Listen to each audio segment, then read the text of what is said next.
I was silent for a long time, but the time has come to speak. She knew, Robert Redford said, pointing to a woman in a deep emerald dress. Carolyn Leavitt was part of this from the very beginning. In the first few seconds, most didn't understand what he was talking about. But the words she knew rang out like a verdict. Cameras clicked. Journalists leaned forward like predatory birds catching the scent of blood. Carolyn sat in the second row, almost in the shadows, next to younger producers who whispered among themselves, glancing at her out of the corner of their eyes. The entire event was supposed to be a triumph. The presentation of a new charitable initiative, a fund to support aging screenwriters forgotten by Hollywood. The idea was hers. But in the end, others took over as organizers, younger, louder. She sat on the sidelines, a veteran, allowed to be present but not to speak. Until this moment. You said she knew. Can you clarify? A journalist from Variety asked, not wasting a second. Redford pressed his lips together. As always, he was the epitome of American elegance. A perfectly tailored suit, hair with a hint of unruliness, a smile blending aged wisdom with barely concealed bitterness. We lost millions. The team's pension contributions were used to buy cryptocurrency options. It all went nowhere. And the documents I found, they weren't signed by just anyone. Her signature is there. She chaired the board. The room buzzed. Someone gasped. Someone laughed, disbelieving. But now, everything looked different. 5 minutes earlier, as everyone was still posing by the press wall, no one noticed Carolyn. Younger actors passed her by, offering perfunctory nods. Her career was called old-fashioned, literary, not mainstream. Producers found her too intellectual for TV formats. She seemed to have accepted it until Redford spoke.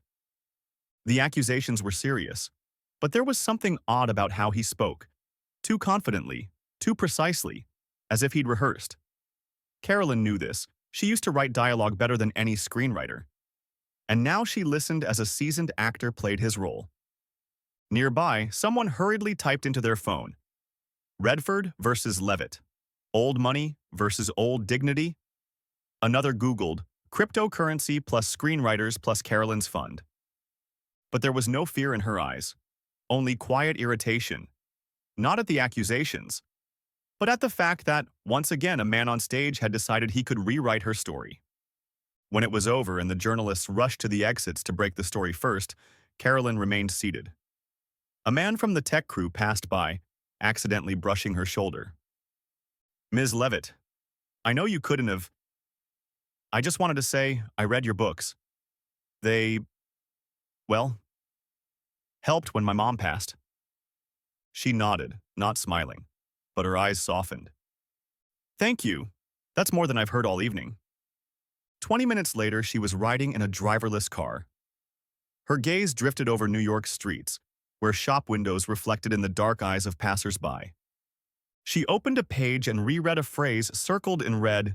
Our goal is to secure a pension future for screenwriters forgotten by the system, excluded from lists, ignored due to age. And below, initials, RR. Is this an accusation, Mr. Redford? Carolyn's calm but piercing voice rang out. Or just a scene for the headlines? Redford didn't answer immediately. His face remained impassive, but something in his gaze shifted. A tension appeared, the kind felt by someone used to controlling the narrative but sensing the script no longer belonged to them. This is a question of ethics, Carolyn, of responsibility. You were the chair of the fund's oversight board, and now they say the pension assets dissolved on the exchange. We have a right to know why. You do, but not the right to pull fragments out of context and stitch them into a drama. She took a step forward. You're used to truth being what's spoken from the stage. But this is life, Robert. Here, the camera doesn't cut the setup. Scattered applause broke out in the crowd. Some clapped awkwardly, others with genuine admiration. Not because they understood the situation, but because, for the first time that evening, they saw the power dynamic shift. The script was unraveling. You didn't answer, a journalist from the Hollywood Reporter pressed. Did you sign documents allowing pension funds to be invested in speculative assets? Carolyn turned to him. Yes, I signed documents allowing the fund to use a portion of assets for alternative investments. But those documents were approved collectively. Redford's signature is there too. A burst of camera clicks, frenzied typing. Instant posts flew across the internet. Redford opened his mouth but didn't get a chance to speak. Journalists were already shouting questions at once. Do you confirm your signatures, Mr. Redford? When exactly did the fund lose the money? Could someone else have benefited from this? Enough. The conference moderator, a gray-haired studio PR manager, finally intervened. His face was pale. This event wasn't meant for debates, we dash. But the debates have already begun, Carolyn cut in. And they're not about the fund. They're about how conveniently you push out those no longer needed in the industry. Those who don't wear flashy blazers. Who don't speak TikTok's language. Today, it's me. Tomorrow, it could be any of you. Her words landed heavily like dust after an explosion. We're talking about money, Carolyn, not age, Redford said, but his voice lacked its earlier strength. About missing funds, about responsibility. And I'm talking about the same thing, because responsibility isn't always legal. Sometimes it's silence when you know the fund is about to become bait for speculators and you're asked not to interfere. When you're asked to sign something to speed up the process. And when those who truly benefited stay off camera. That's all speculation, someone in the crowd shouted. No, Carolyn replied calmly, it's experience. Meanwhile, in the back of the room, beyond the camera's reach, stood a man in his 40s in a gray suit. His face didn't draw attention, typical of an investment consultant or junior lawyer. But he listened intently, and when he heard the name Altavia Capital, he stepped out of the shadows and placed a hand on his assistant's shoulder. It's starting. Prepare a response, and check what was scrubbed from the 2021 archive. And if it's not, then prepare a second microphone. She won't stop. Are you accusing me? Carolyn said, now more calmly. Fine. But let me ask first. Are you ready to release the full list of the fund's advisors, including those with non-public deals? Redford didn't answer. Hours later, on the other side of the city, a young reporter named Joan Reeves paused before the locked door of an old bungalow in Sherman Oaks. In her hands, a tablet and a file marked in red, Redford Leavitt Fund, April 2021. In her eyes, a nervous spark of someone about to uncover something bigger than they'd sought. Did you bring it? A voice asked from behind the door. As agreed, Joan swiped a card over the reader.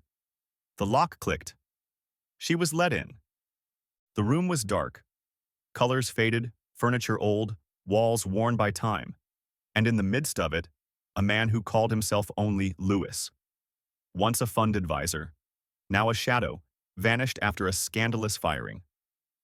They asked me to stay silent, he said, flipping through the file. Asked? They made me sign a paper barring me from mentioning any names. But I made copies. Why now?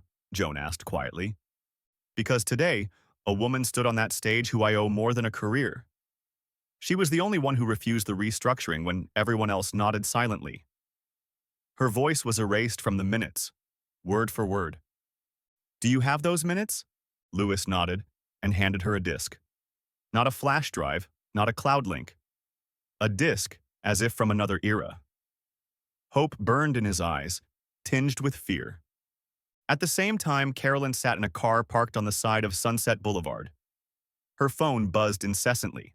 Editors, lawyers, old friends, suddenly recalling her number. She ignored everyone except one. An editor from the New Republic who'd once published her column when others were too afraid. I sent you the materials, she said into the phone.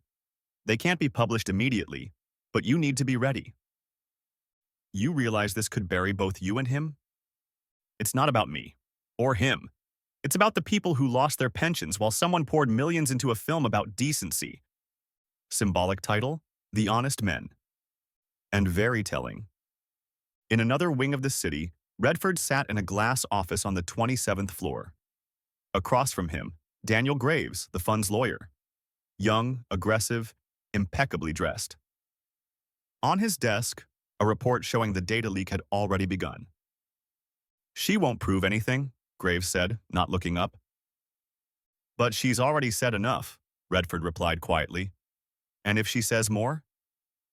Then we say more about her husband, about old cases. Some will believe, some will doubt. But the key is to create noise. Redford paused. He wasn't a saint.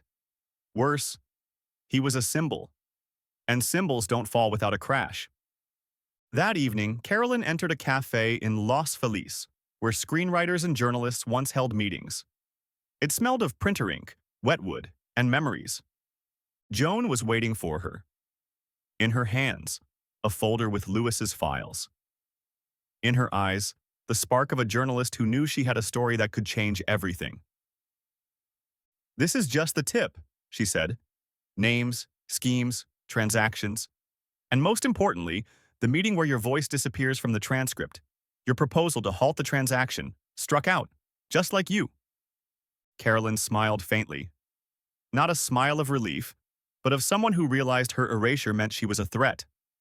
And now, she would become the threat.